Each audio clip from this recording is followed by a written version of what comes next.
Cue the cosmic symphony, love seekers. Welcome to a celestial rendezvous where the stars align and hearts intertwine. Today's guest is astrologer and psychic healer Jill Jardine. She'll share how to tap into this eclipse energy and make Mercury and retrograde forces work for you, helping you manifest everything you want. Have you ever wondered how to remove stubborn blocks around love? Jill's got the answers and the keys to unlock your heart's desires. In a world where procrastination and fear often hold us back, we're flipping the script. It's time to take bold and inspired action towards finding the love you deserve. I'm Kerry Brett, and Shot at Love starts now. It is my honor to welcome back to the show world-renowned host of The Cosmic Scene with Jill Jardine, famous astrologer Jill Jardine. Hi, Jill. Hey, Kerry. So glad to be back on Shot at Love. So great to have you here. So in the early part of January 2024, you shared predictions for the first trimester of the year. So you gave us a roadmap for navigating the astrological influences on love and relationships. Now, you spoke about this cosmic party that was really going to happen when Sun went into Aquarius in February. But I didn't really experience any of that. And I feel like things have been slow moving since January. People have been having a really hard time. What are you seeing? You did mention the big celestial event that would be in effect until 2044. Take us up to speed and tell us what's been happening. Okay, we did get kind of a interesting start to the year astrologically. I did look at February as being a very busy month because we were having a stellium, which means several planets together in the sign Aquarius. And then in March, they were all moving to Pisces. So Aquarius is the sign of the future, and Pisces is a sign of divine love. But what was going on in the beginning of 2024, really leading up until the eclipses, March 25th, lunar eclipse in Libra, and the big heralded solar eclipse of April 8th in Aries, which were turning points, and we're still kind of reeling from that. But leading into those, so basically the first 3 months of the year, we had people just completing processes. There was a lot of integration, a lot of release. I've noticed that people are busy letting go, releasing, courtesy of the Pluto in Aquarius, which kicked in on January 20th and goes for 40 years until 2044. Things were very interesting because there didn't seem like there was a lot of outer movement. There was a lot of internal work being done. A lot of people just weren't into trying to get a new relationship or making a connection. They were more about, let me release the past. Let me release the past. And that energy is still quite there, but we had a solar eclipse, which is a new moon. It was in Aries, the first sign of the zodiac, on April 8th, the great American eclipse that everybody was looking at with their eclipse glasses. But because it was a new moon that was eclipsed, it's going to take a couple weeks for us to really feel the benefits from it. In fact, when you have lunations that are eclipsed, such as that full moon in Libra on March 25th and the new moon one on April 8th, you do have to wait a couple weeks, i.e. until the next lunation, which in this case would be the Scorpio full moon on April 23rd. I think we might start seeing things start to move after that. And then we have a new moon on May 7th in Taurus. So this is sort of the jumpstart and kick it up after these intense transits that went on, the eclipses. And the other thing we need to know about the eclipse on March 25th, it was in the sign Libra, which is about relationship. So I predicted that a lot of relationships are going to continue to unravel due to them being eclipsed with a full moon in Libra. And then what Aries is doing, all the Aries energy and the eclipse, the solar new moon, solar eclipse, new moon in Aries, a lot of people are ready to make some new beginnings. Aries, first sign of the zodiac. So there's a lot of energy where release. Pluto, the great purifier and purger, had people purifying and clearing house. And I think we're going to see some planetary energies kick up the connectivity factor as we get into spring, May, and June, and then the summer, July and August. And I'm going to talk about what's going on basically from mid-April here until the beginning of September. This is a big energetic shift. That energy was pretty intense. Instead of looking at it as a negative thing, how can we use it as a positive shift? It was a big deal because it was in Aries. So Aries is the element of fire, right? Yeah. So wouldn't that make sense that the universe is like primed for fire and passion and love and all those things? It amazed me as an astrologer of over 30 years professionally, where I've worked with eclipses all these years, and so have many other astrologers. And it was amazing the collective attention to this one. Yeah, it was big, but we had some big ones. We had some blood moon eclipses in 2015 and 2016. And something people don't realize, that eclipses are harbingers of change. And look what happened in the United States. There was a regime change in 2016. And so I think we're going to see similar big changes, but the eclipse fallout goes on for 3 months after an eclipse. We have 2 eclipses, a solar and a lunar, twice a year, and they're 6 months apart. This one was a big deal because the alt media and the regular media and basically social media got a hold of it and really blew it up. But it was a big event because of the ability to view it. So Right. we always have eclipses every 6 months, but they're not visible and they don't necessarily fall across the path of the United States. So there was another big US one in 2017 as well. So we have some that are called blood moon eclipses. That was the series that was going on in 2015, 2016, and 2017. And I mean, they precursed a lot of shifts, including, I think the 2017 one was precursing COVID coming, major collective shifts. So we do have 2 more coming this year, 2024. We're going to have a lunar eclipse in September 17th, and it's going to be a full moon in the sign Pisces. So we're switching out of the Libra Aries. But then the solar eclipse in that series is going to be on October 2nd, and that's again in Libra. So again, it's going to be affecting relationships. And eclipses tend to be in the same polarity of signs for a year and a half or 18 months. You'll have a series of eclipses. So during 2022 to 2023, they were in the signs of Taurus and Scorpio, affecting money and financial and economics. And we saw the economy take a downturn and rates go up and mortgage rates go up and the real estate market come to a halt. So now we started this series of the Libra Aries eclipses back last spring of 2023, and they will go until spring of 2025.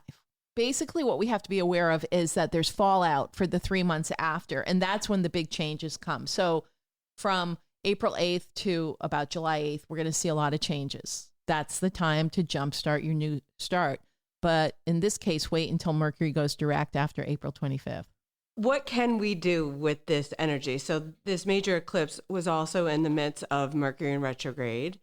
That was another element, but Mercury in retrograde shakes things up. It forces us to tap into our intuition. Maybe it's a great time for creativity. You can look at alternative ways of meeting people. Most of the time when people talk about Mercury in retrograde, and it's, you see the t-shirts and you see the social media memes and all those things, I don't want to look at it as a negative and that it's just going to be communication issues and delays with travel and all those things. I think there's a lot of ways that we can make the Mercury in retro energy work for us in a positive way. Oh, yes, that's very true. And it's funny because I almost feel like Mercury retrograde was eclipsed by the eclipse. Yes, it is the most popular astrological phenomena that has shown up in popular parlance. You're right. You get shirts and hats that say, "Don't blame me, Mercury was retrograde." But now I think the public awareness of eclipses as an astrological phenomenon. So I like that as an astrologer, but we can always use Mercury retrograde. It's so good for inner work, for doing any kind of inner work, as you said, creative work.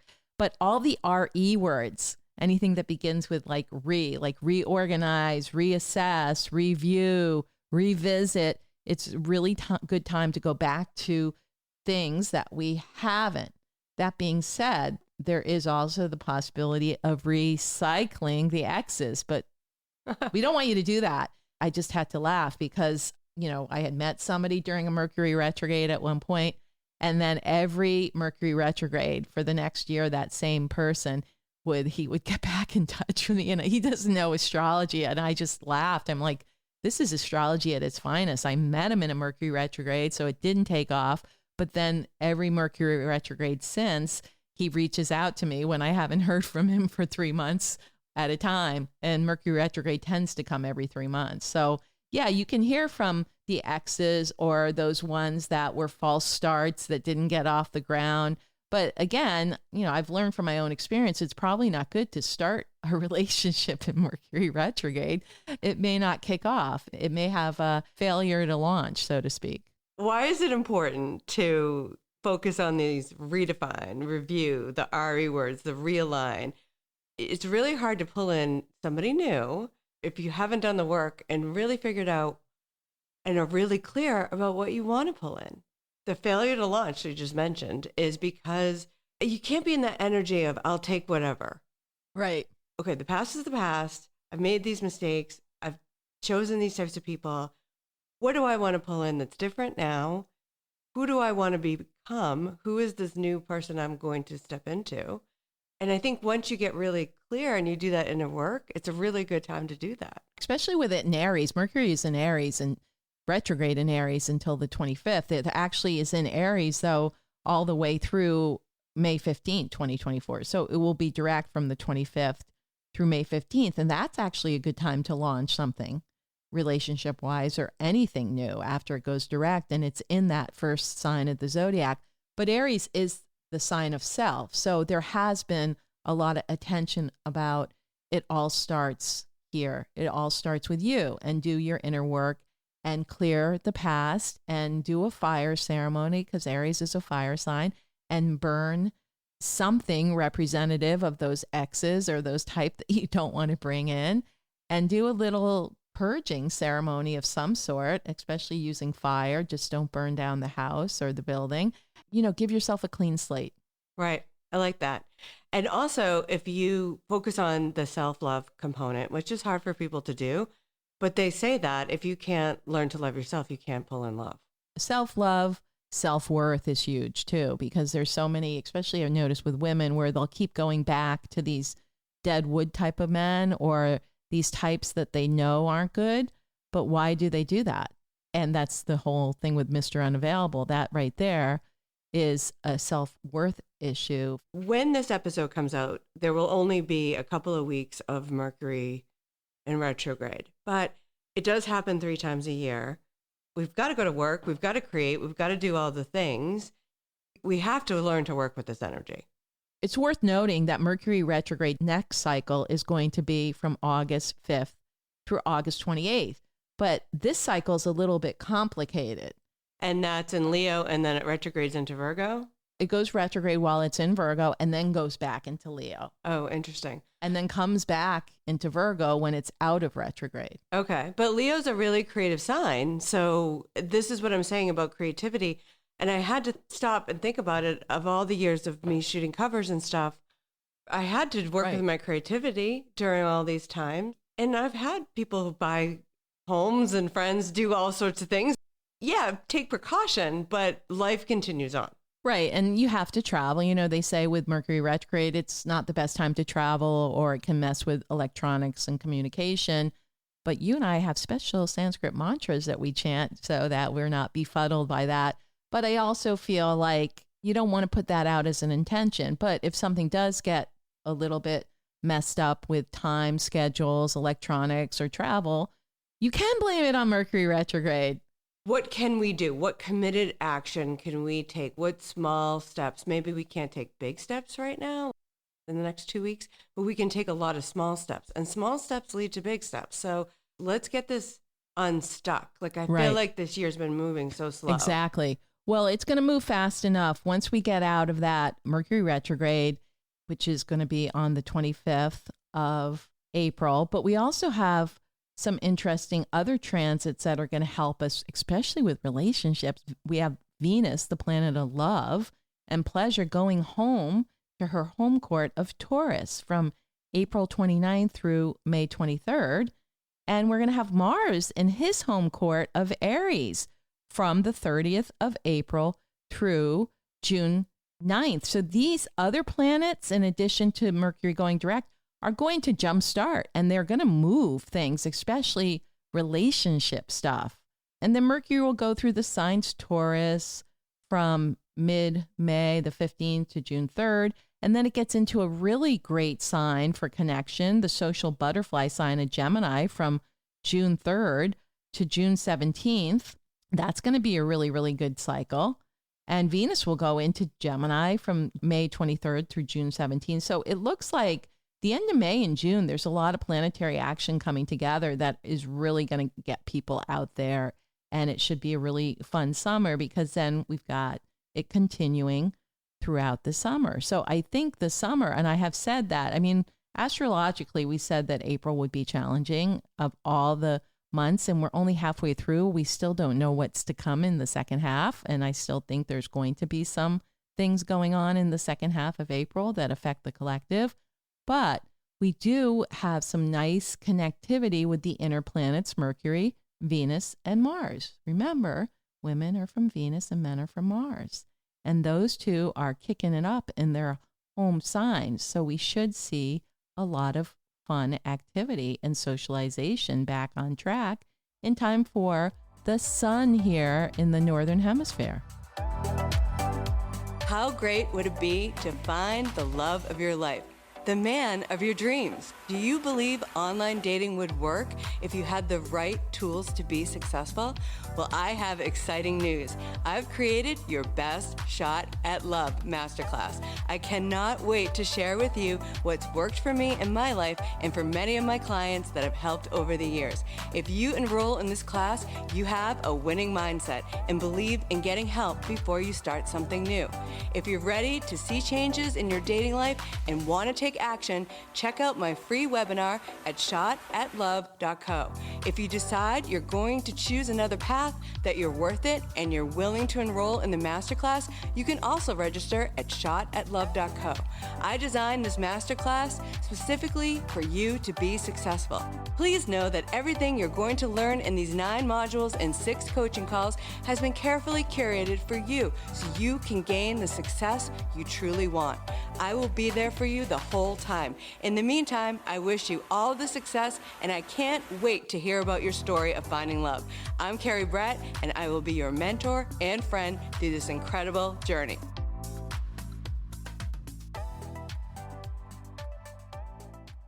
So I want to talk about getting moving and the sunshine and doing things that are fun to bring in new opportunities, just feeling better.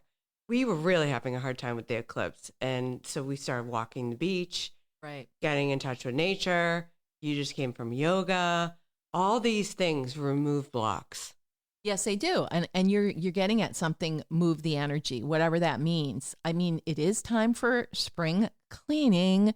So getting things out of your house that you haven't used, do a little Swedish death clearing. If you're not familiar with that, it's basically get rid of anything in your home that you don't want your descendants to have to deal with if you were to die tomorrow. It sounds a little dark and dire, but it's actually so energizing. I've been actually doing it and I love it. And you give things away, do the Native American giveaway. A lot of people are trying to sell things on Facebook Marketplace or whatever. I always feel like, you know what? I'd rather give it away to someone or a place that needs it. And when you do that, you open up space. And this, I want to speak to astrologically. Pluto has been going through Aquarius since January 20th, 2024, and will continue for 20 more years. There is a time period, though, September through November, it will backtrack into Capricorn again, which again, retrograde planets give you a chance to reassess, review, redo, reorganize. And Pluto is a collective planet. But what I am seeing with Pluto and Aquarius, you and I being Aquarians, is that it's all about making space for the new. Make space. And it's like that simple feng shui principle. If you want to bring a mate in, make sure you have space in your closet for them to hang their clothes. Mm-hmm. And so if you have all your stuff in the closet and all your clothes taking it up, there's no space. Also, another feng shui principle for a partner, make sure if you're single and you have a double bed or you have your bed that there's space on each. Don't put it up against the wall. Have space so that you can access the bed from either side and your partner can access the bed instead of pushing it against a wall. Right. So there's simple things energetically, so many of them we can do to create space to pull a partner in feng shui and vastu, which is the Vedic system, the art of placement. These give us great ideas, and spring is the time. It's time for spring cleaning. So move things around. Absolutely. Move furniture around. Move your personal energy. Release. Get rid of things. Like Marie Kondo says, if it doesn't give you joy, let it go. Another principle of feng shui has to do with clothes. If you haven't worn something in a year, get rid of it and get something new. And I think the other thing about attraction, which is the Venusian principle, wear bright colors, especially in the spring and summer. We're so used to wearing the dark colors, especially here in New England. But, both sexes are attracted to the opposite sex or to a potential partner wearing the bright colors of red or blue or pink. What you're talking about is moving the energetic. I did all of these things. I made space in half the closet. I actually even pulled my car up every day so that a car could pull in behind me. I mean, I was really extreme. I had the love charged up crystals underneath my bed. And the other thing that I did a lot was I cleaned and washed my floors manically. I don't know why I did that, but I would listen to motivational things and I would get so charged that I really believed in a clean environment and that I was preparing my home for that new person. And it worked. And I swear by it. And that's why I'm saying this is a really good time. Mercury in retro forces us to realign, reorganize, like you said, take a self-audit. What can we do energetically to present differently? Right. And in Chinese medicine, the spring is liver season. And what we deal with in the colder months, like in the winter, is sometimes liver stagnation and people feel stuck or depressed. And so the liver likes movement. So get out and walk or move things around and move energy, and your liver will be happy. And also yawn. Liver likes yawning. Releasing energy and movement. Movement is very important because when you're moving, you're clearing space and you're not stuck. The planet Pluto, as it has changed signs, it's in still the embryonic degrees, the first couple degrees of Aquarius. Pluto is the planet of death, which freaks people out, but it can be not a physical death, a death of a way of being. It's a very psychological planet. It's death, transformation, rebirth. So in order to have a rebirth, we have to let something go. It's very psychological. It also rules purging, purification, and release. And we can do all these things at the same time. They're not necessarily in a sequential order, but think about ways that we can purge, purify. Again, spring is the natural time to do purification diets or practices. Also, let go, let something that no longer serves you die, or, release, let it die. And then transformation can occur and you can have a rebirth. And all of this can be going on at the same time. I don't like to see when people are stuck and they're in a rut. Like I've had a couple of friends lately who I've been trying to get out of a rut and they just are not taking anything that I'm dishing out. Right. And you become paralyzed in unraveling in your fear. Fear is a big one. And a lot of times it's like things that are old thought forms that are running through people's heads. A lot of times the stuckness is not in your body. It is in the mind, emotional body. And so sometimes movement will help. I mean, I'm a big yogi for many, many years, and yoga to some people is very subtle, but there's all different forms of yoga. And I think it moves energy on the body, the mind, the spirit. And then we have these 72,000 subtle pathways called nadis in yogic physiology that can get blocked. And as we do practices like yoga, chanting, breath work, pranayama, we can move them. And I think that's important. And yoga is also very powerful because it's an internal practice. You'll see what your thought forms are. You'll see and you will feel where you might be stuck, where that emotional stuckness is in your body. It's hard to bring in new opportunities and manifest new things when you're in indecision or avoidance and you're just you're sitting at home watching Netflix and you're not out and about. Something else you can do is adjust your diet. The conversation I've been having with people is how they're realizing that sugar, first of all, it's one of the biggest addictive substances ever, but like sugar, you have that strong high and then you come down fast. But there's other things like caffeine. There's so many substances that can give you that momentary high, but then you crash and thus you start getting depressed and stagnated. So looking for foods or drinks or supplements or shakes or any kind of nutritional intervention that can give you more consistent energy without ups and downs, I think is huge for people. I'm not going to recommend anything because as a holistic healer of many, many years, everybody's individual and what would work for me may not work for somebody else. So this is something people can do in the spring too, is like really seek out what will keep you in balance physically or what diet, health regime, supplements, and then you start feeling better. And that's naturally going to attract somebody else to you because when you feel better about yourself, you're going to radiate that and that vibe goes out and like attracts like. So if you're on a health or healing mission or a wellness mission, you're going to attract somebody else who's on the same path. When you focus on yourself and you feel happier and you do those small things to uplift your mood, you're just going to attract somebody who's in that same energetic. And it's always about the vibe. Like Michael Lozier always says, look at your vibe, look at your vibration, look at the words you tell yourself, look at the positives of that date, look at the positives of how you look and feel that night. Did you say 90% of the things correctly in your mind, or are you focusing on the 10% that kind of went south? We should use a lot of the good things that are happening astrology-wise and the new moon energy. Look for proof. Look for things you've manifested before. That's a really good tip. Yeah. And one of the things you taught me was be in that energy of love.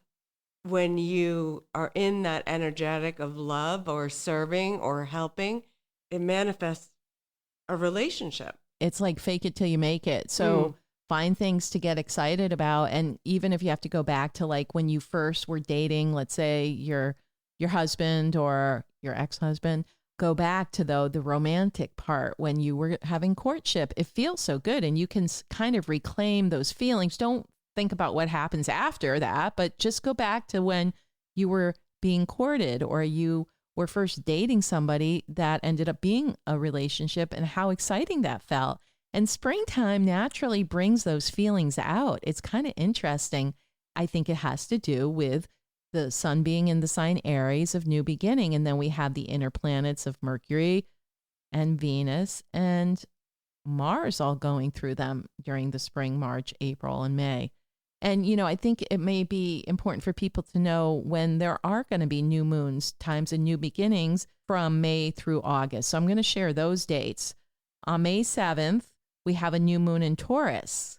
Remember, Taurus is ruled by Venus, so this can be a love moon for you, new beginnings in love starting on May 7th, and do your rituals and do your prayers, your manifestations. New moon on new moons, not on full moons. Then we have in June, a new moon in Gemini on June 6th. This is excellent for socialization, and it falls with Venus in Gemini as well. And Mercury will be in the sign Gemini at that time. This is a really good social time. I think June in general is going to be an excellent, especially early June, for socialization. July 5th, we have the new moon in Cancer. A lot of water activities, being at home, doing things, having people over, having parties maybe where people who are available and single can meet is a good idea that's right around the July 4th weekend, July 5th. Then in August, we have the exciting new moon in Leo on August 4th. And so this is a really nice jumpstart and it coincides with Mercury going through Leo as well. So get out there, go to concerts, go to games, go anywhere where you can meet people and be outside as well and have fun. Focus on the things that you like to do, and it's just going to uplift your mood and your vibration. even if it's just going out with a friend, that can really help elevate how you feel.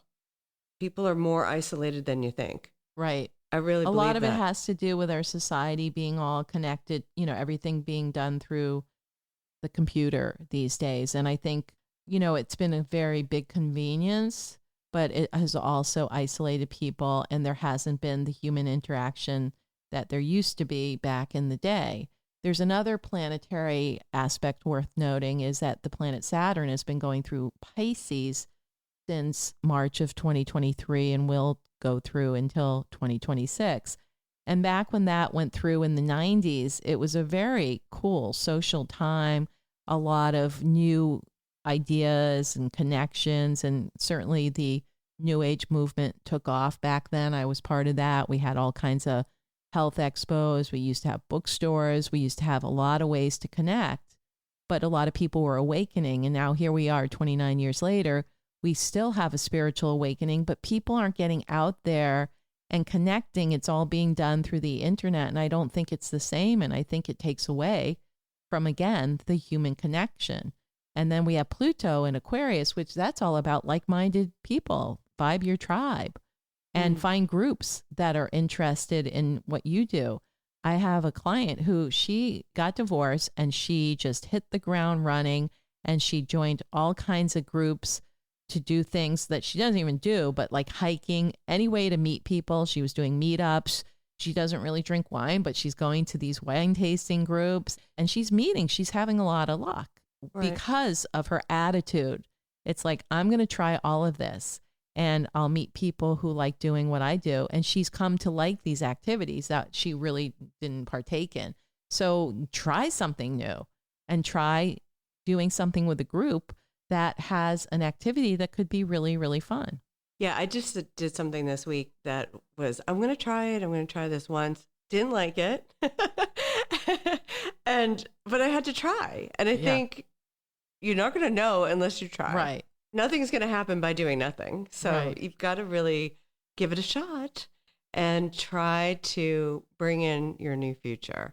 I think you said something important. That client of yours' attitude was everything. Right. She's like, what have I got to lose? That's right. I love that. That's so great. Well, we didn't have anything to lose by having you on the show, Jill. You're amazing. And thank you, Kerry. You always have such great insight and great tips for being our best selves and best versions.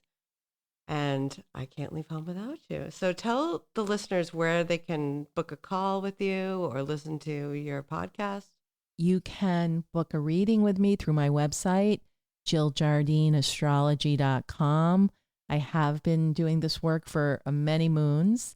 I have a lot of modalities, including the astrology. I'm also a hypnotherapist and a therapist.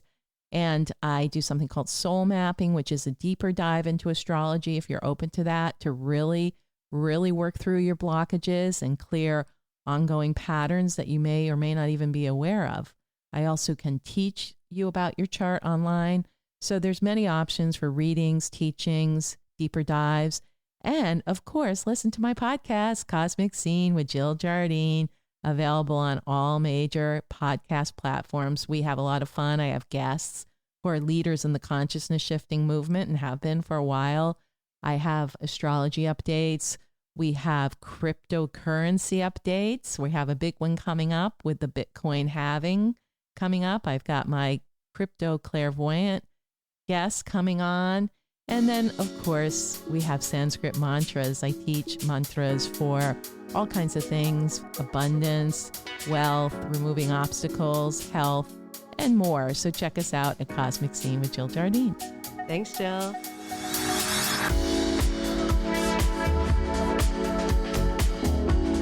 And for now, this week's Shot at Love dating tips that are inspired by our guest, Jill Jardine. Number 1. Get your physical and emotional house in order so when Mercury goes direct, you can launch into the love lunosphere. Number 2, move the energy. Go out with friends, take a yoga class, or take a walk in nature. If you want better results, try something new and different. Number 3, take a Plutonian purge. Give things away, declutter, and make space for your new partner. Number 4, Find ways to raise your vibration while staying positive, allowing the magic to manifest. I hope you found some of my tips helpful this week. This is what Shot at Love is here for, to help you find love. Keep up the commitment to yourself and commit to helping someone else by sharing this podcast. Stay safe and stay tuned for more episodes. And if you like the show, please subscribe and leave a 5-star review. I'm Kerry Brett, and we'll see you next time.